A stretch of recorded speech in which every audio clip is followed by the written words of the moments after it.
Shalom saudara-saudara yang diberkati Tuhan. Selamat semangat, semoga sehat semua.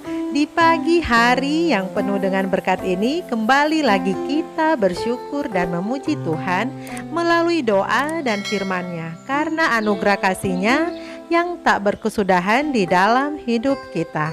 Sebelum kita sama-sama berdoa, mari kita buka Alkitab kita dalam Matius 5 ayat yang ketiga. Di sana dikatakan, "Berbahagialah orang yang miskin di hadapan Allah, karena merekalah yang empunya kerajaan surga."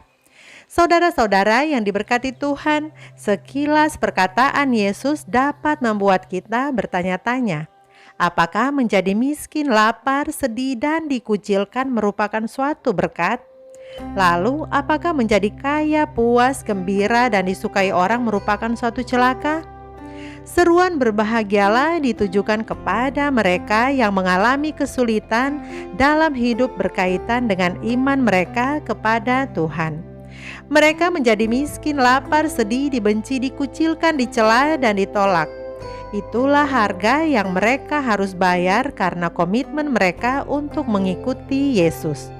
Kepada orang-orang semacam inilah Yesus menjanjikan kerajaan Allah dan berkat-berkat, termasuk kecukupan makanan, sukacita, dan upah besar di surga. Yesus sendiri memilih kemiskinan, kelaparan, kesedihan, dan penolakan supaya Ia menjadi juru selamat dunia dengan mati di kayu salib. Maka orang yang mengikut Dia seharusnya mengikuti pula jalannya. Lalu, apakah mereka yang ikut Yesus harus hidup dalam penderitaan? Maksudnya, sukacita dan berkat karena ikut Yesus begitu besar sehingga meskipun kita menyerahkan segala sesuatu yang kita miliki, itu tak akan berarti apa-apa buat kita. Karena Yesus menganugerahkan pengampunan dosa, damai dengan Allah, serta sukacita dalam mengikuti Dia. Seruan celakalah ditujukan kepada mereka yang kaya, kenyang, tertawa, dan dipuji orang. Mereka merasa nyaman dengan hidup mereka dan dengan apa yang mereka miliki, sehingga bukan tidak mungkin mereka merasa tidak perlu tergantung pada apapun, bahkan kepada Allah. Sebagai upah, mereka akan mengalami kelaparan, duka cita, dan kehidupan seperti para pengikut nabi palsu. Di dalam hidup kita akan menghadapi aneka pilihan. Setiap pilihan mendatangkan manfaat atau berkat. Di samping ada juga harga yang harus kita bayar. Bila kita memilih ikut Yesus, tentu ada harga yang harus kita bayar. Namun ingatlah bahwa ada upah yang menanti kita. Maka camkanlah bahwa mengikut Dia jelas jauh lebih baik daripada apapun yang ditawarkan dunia ini. Berapapun harga yang harus kita bayar, mari kita sama-sama mengangkat hati kita menghadap Tuhan di dalam doa. Bapa kami yang bertahta di dalam kerajaan surga, Allah yang maha suci dan mulia, kami bersyukur untuk hari yang baru, nafas hidup yang Engkau masih karuniakan bagi kami, sehingga kami masih bisa menikmati ajaibnya karya ciptaan-Mu hari ini. Terima kasih juga Bapa atas berkat-Mu melalui bacaan firman yang tertulis di dalam Matius 5 ayat 3, yang sudah mengawali berkat-Mu bagi kami hari ini. Saat ini kami mau bersatu hati, menyerahkan hidup kami di sepanjang hari ini ke dalam tangan kasih-Mu. Karena kami percaya Engkaulah Allah kami, sumber berkat yang selalu menyediakan apa yang menjadi kebutuhan kami pada waktu yang tepat. Engkau juga Allah kami yang selalu setia dan menghibur kami di tengah-tengah pergumulan hidup kami, kesusahan kami, kekhawatiran kami, duka cita kami, dan selalu mengangkat kami ketika kami jatuh dan menyucikan kami menjadi layak di hadapan-Mu. Terima kasih Bapa atas kasih-Mu yang besar bagi kami manusia yang berdosa besar ini. Bapa di surga, kami juga mau berdoa bagi hamba-hamba Tuhan yang setia di dalam pelayanan. Kami percaya Tuhan akan perlengkapi mereka dengan akal budi, kebijaksanaan, panjang sabar, kerendahan hati, ketulusan, kejujuran, serta kesehatan, semangat dan sukacita surga di dalam pelayanan. Dan bersama-sama dengan keluarganya Tuhan akan jauhkan dari kuasa-kuasa kegelapan dan memberikan kemenangan atas berbagai-bagai pencobaan berlipat-lipat ganda. Di antaranya keluarga pendeta George Pena yang setia dalam pelayanan di daerah Nusa Tenggara Timur dengan tanggung jawab yang besar sebagai pimpinan. Bapa, begitu juga bacaan renungan pagi yang akan menjadi bagian kami saat ini. Dengan kuasa Tuhan dapat mengubah hidup kami dari hari ke hari lebih seturut dengan kehendak-Mu saja. Terpujilah nama-Mu Bapa, besarlah kuasa-Mu di dalam nama yang indah, Yesus Kristus Tuhan dan Juru Selamat kami. Amin. Saatnya kita akan mendengarkan bacaan renungan pagi kita hari ini, Kamis 18 Februari 2021. Judulnya, Kristus datang ke dunia untuk menggenapi hukum Taurat.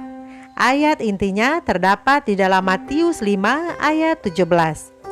Janganlah kamu menyangka bahwa aku datang untuk meniadakan hukum Taurat atau kitab para nabi. Aku datang bukan untuk meniadakannya, melainkan untuk menggenapinya.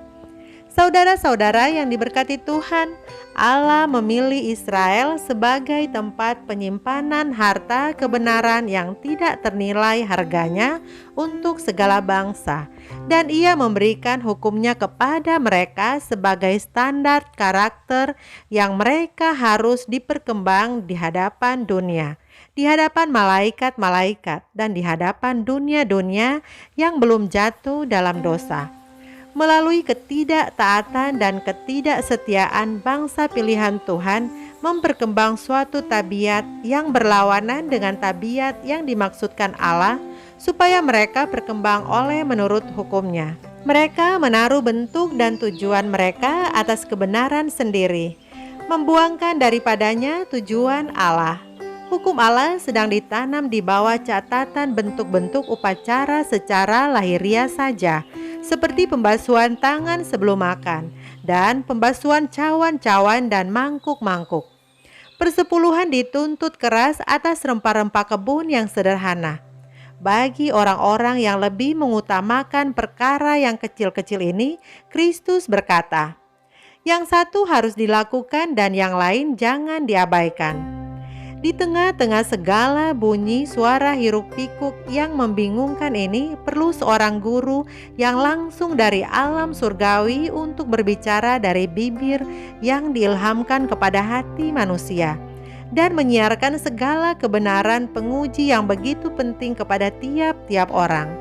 Sebagai seorang guru yang diutus Allah, pekerjaan Kristus ialah menjelaskan arti yang sebenarnya dari hukum-hukum pemerintahan Allah, menaruh kembali kebenaran dalam kerangka hukum Allah sendiri. Ia menyebabkan hukum itu bercahaya dalam sinar aslinya yang surgawi. Ia menobatkan hukum-hukum ilahi itu sejalan dengan kebenaran kerajaan kekal, kebenaran yang murni, menghasilkan persetujuan Allah, sumber segala kebenaran. Kristus datang bukan saja untuk membenarkan hukum itu di hadapan penduduk dunia ini, melainkan oleh hidupnya menetapkan untuk selama-lamanya keabadian hukum Allah. Ia atau Allah tidak pernah membiarkan seseorang yang menyerahkan pemeliharaan jiwanya kepada penjagaannya. Setelah mengasihi mereka karena kasih mereka kepada Yesus, Ia mengasihi mereka sampai kepada kesudahan. Demikianlah bacaan renungan pagi kita hari ini. Tuhan Yesus memberkati kita semua. Mari kita sama-sama tunduk kepala dan kita berdoa. Bapa di surga, terima kasih Bapa atas kasih-Mu kepada kami melalui nasihat bacaan renungan pagi yang sudah memberikan pengertian bagi kami, yang mana kami sebagai Israel rohani yang Engkau percayakan untuk menyimpan harta kebenaran ini, dan harus kami hidupkan kebenaran ini melalui tindakan-tindakan perbuatan hati dan pikiran kami. Tolong kami Bapa agar dengan urapan kuasa Roh Tuhan kami dapat memperkembangkan suatu tabiat yang yang sesuai dengan kehendak-Mu saja. Saat ini kami sudah siap menapaki kaki kami untuk melakukan segala aktivitas kami di sepanjang hari ini dengan penuh sukacita. Karena kami percaya Engkau akan beserta dengan kami hari ini dan sampai Yesus datang yang kedua kali. Terpujilah nama-Mu Bapa, besarlah kuasa-Mu di dalam nama yang indah, Yesus Kristus Tuhan dan Juru Selamat kami. Amin.